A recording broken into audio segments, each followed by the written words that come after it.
Hi everyone, I'm Jack the Rambling Raconteur, and I hope that you're doing well. I'd like to share a few thoughts on The Dream of My Return by Horacio Castellanos Moya. This is the first novel I've read by a writer from El Salvador, and there are aspects of it that I really appreciated. I found the narrative in particular to be very compelling. Castellanos Moya crafted this character who's reckoning with his ancillary role in the long Civil War El Salvador experienced. He's living now in exile in Mexico, and he's really spent much of his life there, just as Castellanos Moya, while growing up in El Salvador, has spent a number of years now living outside of the country. The character as well is reckoning with the legacy of his family, a father, a grandfather, an uncle, some of whom are still alive, who each had some commitment to a side during that conflict. He has a cousin who we find out was horribly murdered.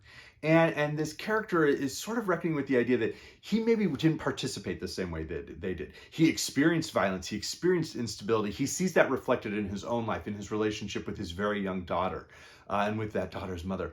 But there are ways in which we see how he views his participation or lack of participation in the Civil War of El Salvador through this prism in which he has been preserved. And so we get a passage like this.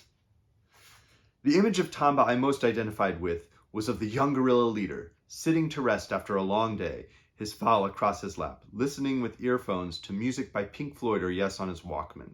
It was, of course, that image, like a postcard and just as romantic, that impressed me, because Tamba had been the two things I never could be. A composer of progressive rock music and a guerrilla. Two ideals from my tender youth that he had managed to embody and I hadn't at all, though perhaps fortunately I reconsidered it as it made myself more comfortable on the bed. Thanks to the fact that I was not a rock musician turned guerrilla leader, I could now think about this, because if I had been one of those things, my fate would have been similar to that of the comrade, with the nickname of the killer ape. And so he reflects on the fact that he's still alive, and we see the way that these reflections have been percolating in his mind. We open with this narrator kind of whining, and he does that throughout the book. It's one of the aspects I didn't necessarily enjoy. It's sort of whining about his health, and he's going to go see a doctor, and he can finally feels like now he can go see the doctor. And there's an aspect of it, in particular, the way in which his health seems to be related to his stress, seems to be related to anxieties, reflections around, as I said, his role and the control or lack of control he's perhaps had in his life and will have in his future. Those are all connected. And there are elements of the book that remind me a little bit of Zeno's Conscience, or the Confessions of Zeno by Italo Svevo. And that idea that this book is almost this like pouring out that's going to somehow heal the consciousness of our narrator. But we see that that's not necessarily what he's doing. There's a darkness, a hedonism or nihilism that seems to underlie so many pages in this book. And I said, I think it's very personal for Horacio Castellanos Moya, though he's perhaps younger than the narrator of this book. But there's a very deep, dry anger that lies underneath a number of the pages. There's a fury almost at the world that he inhabits, and at the world that he sees, himself trying to relate to other folks in. And that comes through on a number of pages. At other times, it can be very, very funny. There are ways in which the humor can be very droll, that the reflections, as narcissistic and self-absorbed as they can be from this narrator, can at times be very, very funny. He has a revelation that causes him, with his family, that causes him to want to like go murder someone. And he's very angry, he's furious, and he has this friend who is also, sort of living there as an exile and has been involved in some stuff in the past.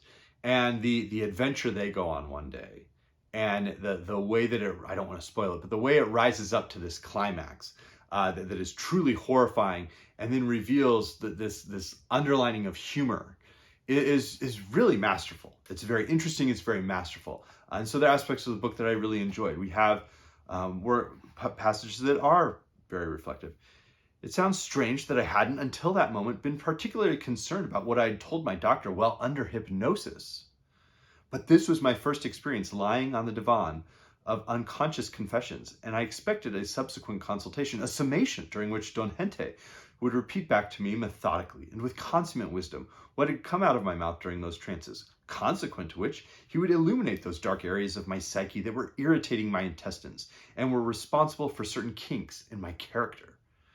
But now that the old man had disappeared without a trace, I began to have concerns about what I might have told him, which he had undoubtedly written down meticulously in his notebook, concerns that were then aggravated by the anguished circumstances I found myself in the previous weekend, when I had no choice but to help Mr. Rabbit deal with an unusual and somewhat dangerous situation. So his concern is that his doctor, who as part of this treatment hypnotized him, and then he seems to have talked for a couple of hours, but he doesn't know about what, is going back to El Salvador. And he's worried that something that he said to the doctor could get out, and that now suddenly his life could be in danger. He, as we know throughout the course of the book, he has immediate family members who have suffered or have even like been outright murdered, and so he doesn't want to experience that. We sense his fear, but there's this sarcasm around so many aspects of the fear that perhaps he thinks to himself, "Am I a fool for wanting to go back to El Salvador? You know, it seems safer now, but is it really safe? Someone else flew back there. You know, that person's okay." And so there are aspects of the book that work on so many levels. It reminds me a little bit of what Noña Fernandez accomplished with Space Invaders, which I read last year. And you know, she was using a perspective from that of children and teenagers growing up under an oppressive regime. Here we have someone who's thinking back to his experiences, thinking back to memories he had as a child of sort of having to flee violence. And yet, at the same time, there's this solipsistic narcissism that is either very brilliant or very off-putting, I think, depending on a reader's sensibility. There was one other aspect of the book that I didn't feel like quite how it worked, and that's just the virulent misogyny of the narrator. And I don't think that's Horacio Castellanos Moya's misogyny, but the narrator, because it's this first-person I who's having all these ruminations, the way he thinks about his wife, about other women, about women he ogles at the airport for pages, is off-putting. It's hard to connect how that relates to all of his sort of paranoia around his own life and his, you know, the violence in El Salvador and his cousin's death. It's hard to relate how those like connect, and I'm not sure that it totally worked. But I am interested in other works from Horacio Castellanos Moya, particularly his book Senselessness. That's the one that I'd had recommended, but this was the one at the library. And so, as I said, there are elements of it that I liked. I thought it was very close to being a good book. There was just that one aspect that kept sort of like, you know, coming in and knocking around. But some works that I thought of, well, of course, Zeno's Conscience by Italo Svevo, the great modernist book that's ruminating on his health. There are aspects of the humor and the sensibilities that reminded me of what Alvaro Mutis has accomplished in his Macro books. I would say my favorite book from Alvaro Mutis is, of course, Ilona Comes with the Rain, which I think is just an out-and-out masterpiece.